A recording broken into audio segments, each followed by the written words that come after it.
আমাদের আরেকটা ঘুরতে যাওয়ার গল্প আমি শুরু করছি এখন। আমরা শুরু করব ডেলো পার্ক থেকে। ট্রেন ছিল কলকাতা স্টেশন থেকে রাত 9:40-এ। পরের দিন আমরা পৌঁছালাম সকাল 9টা নাগাদ কলকাতা টু গুয়াহাটি। প্রিবুকড করা গাড়িতে করে আমরা এগিয়ে চললাম ডেলোর উদ্দেশ্যে। এই ডেলো লেককে কেন্দ্র করেই আমাদের হোমস্টে ছিল ডেলো লেক হোমস্টে। হোমস্টের রুম ছিল খুব পরিষ্কার পরিচ্ছন্ন ও আতিথেয়তাও খুব ভালো।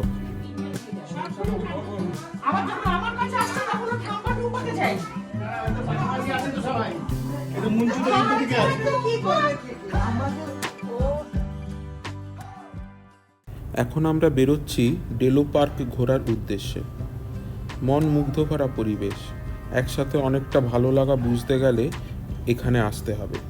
এক মায়াবী পরিবেশ বিরাজ করছে সারাক্ষণ, যেখানে কুয়াশা ধরা যায়, গাছের দুলুনিতে মাথা দোলানো যায়, যেখানে হারিয়ে যাওয়া যায় অনায়াসে, যেখানে ঘন্টা 2-3 অনায়াসে কাটিয়ে দেওয়া যায় পরিবারের সাথে, বন্ধুবান্ধবের সাথে।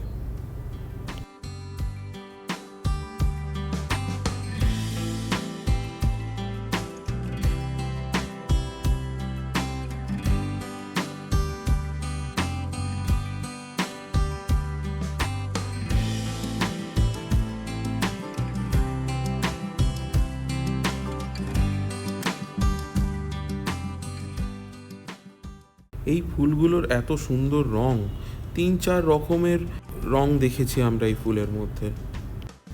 ডেলো পার্কে গিয়ে ভুতান যে এইরকম গাড়ি চড়তে পারবে সেটা মনে হয় আশা করেনি।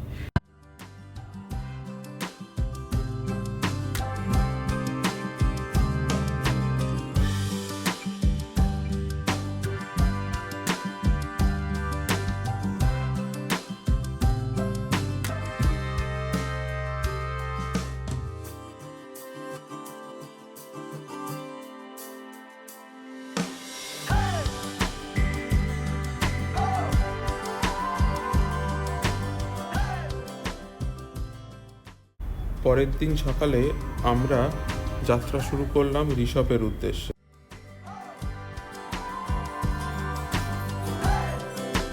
পথে যেতে যেতে আমরা দেখে নিলাম ডালাকচান মনেস্ট্রি। এখানে অনেকক্ষণ কাটানো যেতে পারে।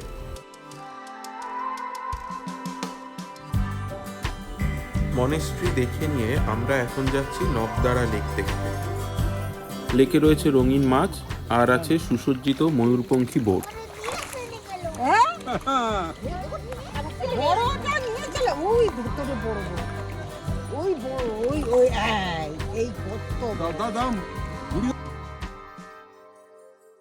পার্ক ঘুরে চা আর পকোড়া খেয়ে আমরা আবার যাত্রা শুরু করলাম। কি মায়াবী এই পথ, এই জার্নিটাই কত সুন্দর। মেঘ আর গাছের লুকোচুরি দেখতে দেখতেই আমরা এগিয়ে চললাম। এক একটা মোড়ে মোড়েই যেন রোমাঞ্চ অপেক্ষা করছে আমাদের জন্য। প্রকৃতি যেন দুহাত ভরে উজাড় করে দিয়েছে প্রত্যেকটা জায়গায়।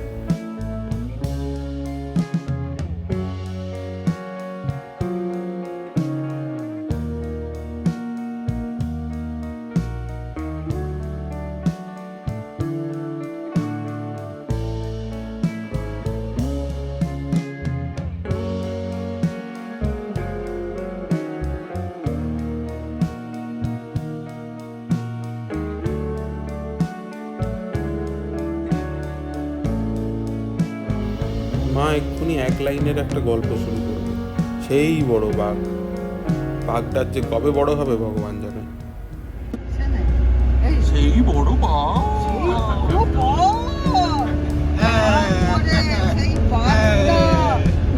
জিপখানার ছবি।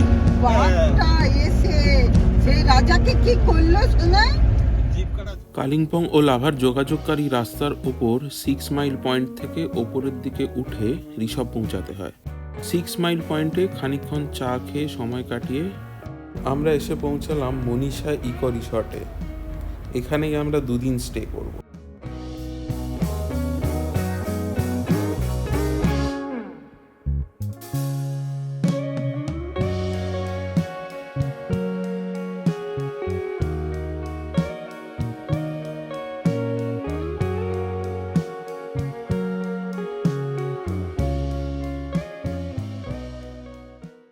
আমরা এই দুদিন কোথাও যাইনি, ওখানে সবাই মিলে ল্যাদ খেয়েছি, গল্প করেছি, খেয়েছি আর ঘুমিয়েছি। দেখো কালুকে দেখো, ও কালু শোন না,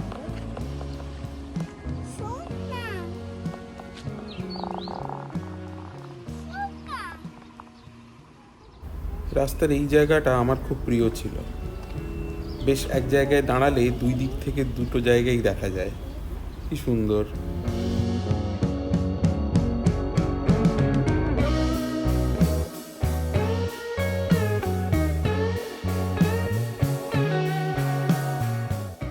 পাহাড় আর মেঘের লুকোচুরি খেলার এক অসাধারণ মুহূর্ত আমাদের চোখে বারবার ধরা পড়ছিল। কি সুন্দর না? 6 মাইল দিয়ে আমাদের রিসর্টের দিকে যাওয়ার সময় এই পাইন ফরেস্টটা পড়েছিল। সকালবেলা কুয়াশাচ্ছন্ন থাকায় জায়গাটাকে এক মায়াবী রূপ দিয়েছে। এখানে দাঁড়িয়ে অনায়াসেই খুব সুন্দর ফটোগ্রাফি করা যায়। আমরা এখানে অনেকক্ষণ সময় কাটিয়েছিলাম। পাইন ফরেস্ট থেকে একটু নেবে 6 মাইল মোড় যে জায়গাটা আছে, সেখানে অনেকগুলো দোকান আছে যেখানে পাহাড়ি খাবার পাওয়া যায়। ওখানে আমরা মোমো খেয়েছিলাম, থুপকা খেয়েছিলাম, এছাড়াও চা তো আছেই। ওখান থেকে দাঁড়িয়েও খুব সুন্দর পাহাড় দেখা যায়। এই টাইমটা আমরা ফ্যামিলির সাথেই এনজয় করেছি। ওই 2-3 ঘন্টা এত সুন্দরভাবে কেটেছে যে সেটা আমি ভাষায় প্রকাশ করতে পারছি না।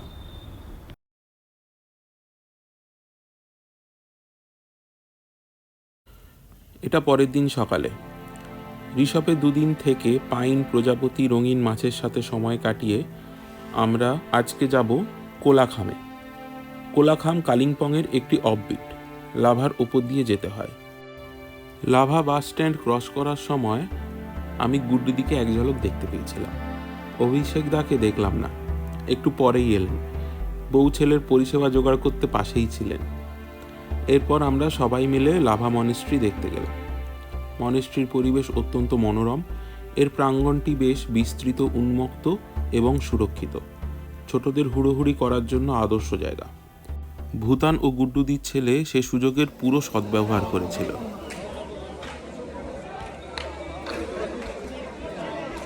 মনেস্ট্রিতে এই যে হাততালির শব্দটা শোনা যাচ্ছে, এটা বুদ্ধিজমের একটা পড়া বোঝানোর টেকনিক।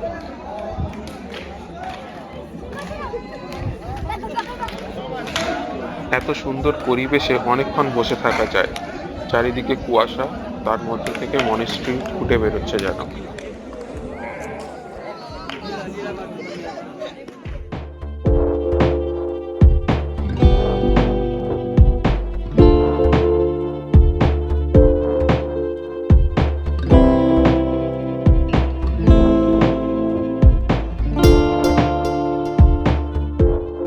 এই বেরিয়েই মনেস্ট্রি থেকে দেখবে একটা নিচে নেমে, ওখানে লেখা রয়েছে প্রি ইউজ করে। মানে ঋষভের কেমন বললি? চিনি ঠিক আছে, চিনি একদম ঠিক আছে। ওর ঠাম্মি জানি তো। বাবা বাবা বাবা উল্টো পাল্টা না কিছু, হ্যাঁ উল্টো পাল্টা না।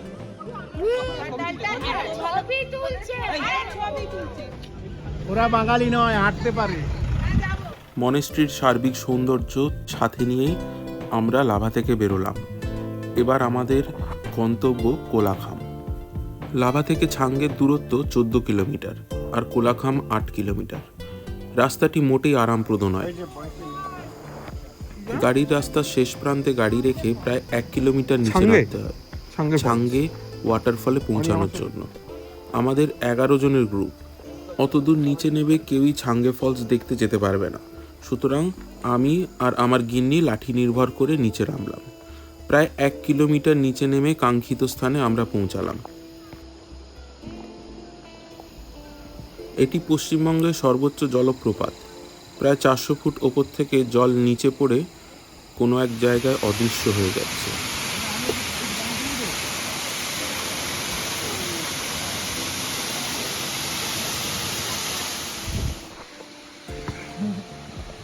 হালত খারাপ তো ওটা। আরেকটু নামতে খুব একটা কষ্ট নেই, কিন্তু ফেরার পথে ওপরে ওঠাটা খুব কষ্টকর। ছাঙ্গে ওয়াটারফলস দেখে আমরা এবার যাব কোলাখামে। কোলাখামে আমাদের হোমস্টের নাম ছিল পাইন উড রিসর্ট। আমরা যেহেতু বর্ষার শুরুতে গেছিলাম, পরিবেশ সবসময় মেঘাচ্ছন্ন ছিল। একসাথে থাকবো। হোমস্টের বারান্দায় বসে মনে হলো সিজনে এলে কোলাখাম কাউকে খালি হাতে ফেরাবে না।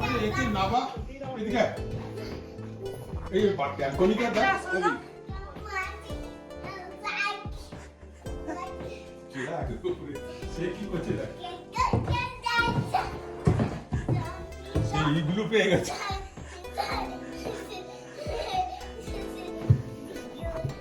আমার জামা আছে এখানে।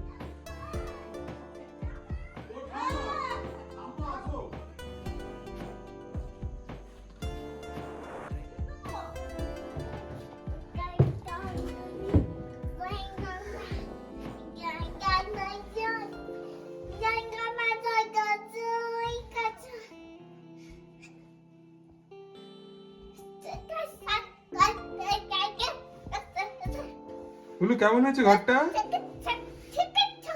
এখানে এরকম ঘর মানে বিশাল ব্যাপার। ওরে বাবারে, ওরে বাবারে। চলো।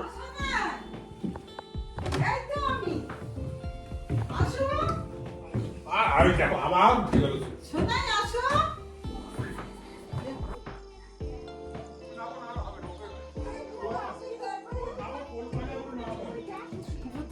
যাবে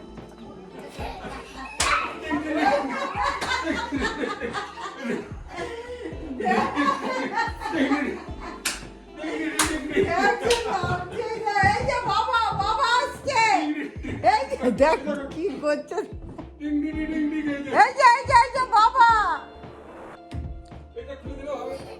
না না না পুরি এখন এখন পোকা ঢুকবে বাবা। পোকা ঢুকবে এখন কিছু করতে।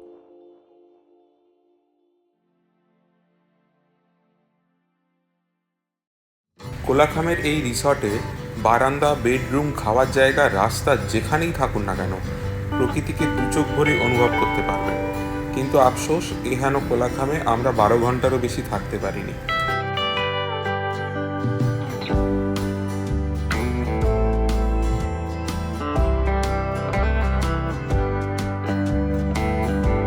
পরের দিন সকাল সকাল আমরা ব্রেকফাস্ট কমপ্লিট করে ওখান থেকে বেরিয়ে পড়ছিলাম।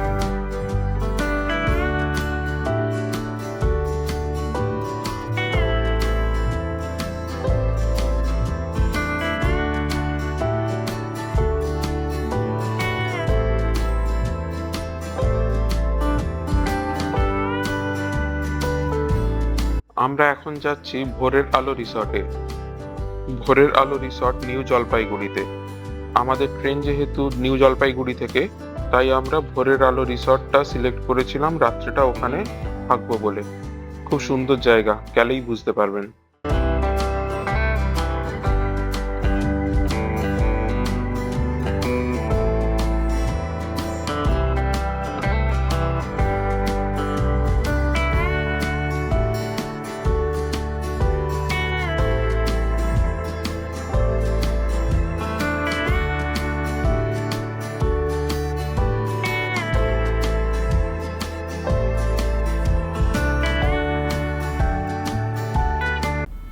যেতে যেতে পথে আমরা দাঁড়িয়েছিলাম টি ব্রেকের জন্য। এখানেই অবস্থিত এই হনুমান মন্দিরটি। পাশ থেকে কুলকুল শব্দে বয়ে যাচ্ছে পাহাড়ি নদী। ওপর থেকে খুব সুন্দর দেখতে লাগছিল। এখানে আমরা 1 প্লেট মোমো খেয়েছিলাম, সাথে চা।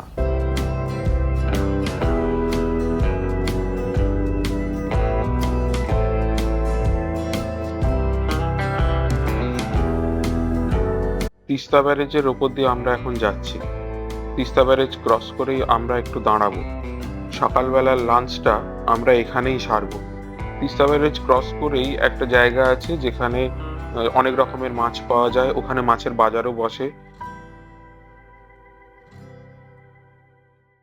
এই দোকানগুলোর মধ্যে একটা সিলেক্ট করে আমরা ওখান থেকেই লাঞ্চ করেছিলাম।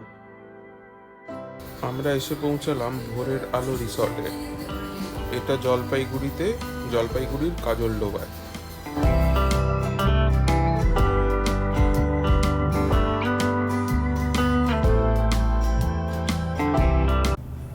তবে এটা ঠিক, এদের প্রপার্টিটা অনেক বড়। পায়ে হেঁটে ঘুরতে কিন্তু অনেকটা টাইম লাগবে। একটা দিন অনায়াসে কাটানো যায় এখানে। পাখি প্রেমীদের কাছে এটা স্বর্গরাজ্য। আমরা যখন গেছিলাম তখনও প্রচুর পাখি ছিল। বিকেলবেলা একটা টোটো ভাড়া করে আমরা বেরিয়েছিলাম চারিপাশটা ঘুরে দেখার জন্য। কোথায়?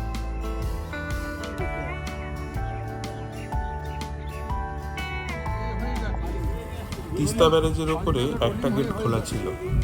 কি প্রচন্ড আওয়াজ, ভয় ধরিয়ে দেওয়ার মতো।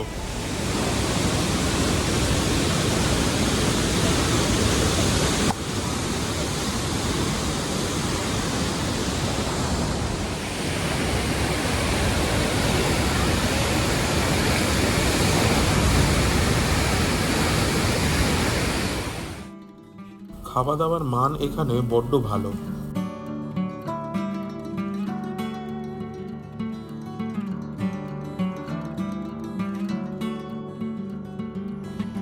কি খুঁজছি আমার জন্য আমি বলো এসো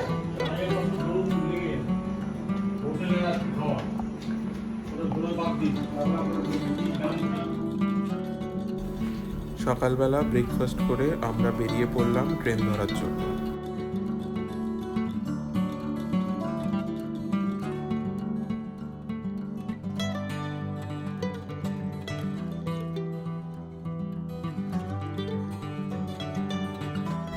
এবারের ভিডিও এখানেই শেষ করলাম। দেখা হচ্ছে পরের ভিডিওতে।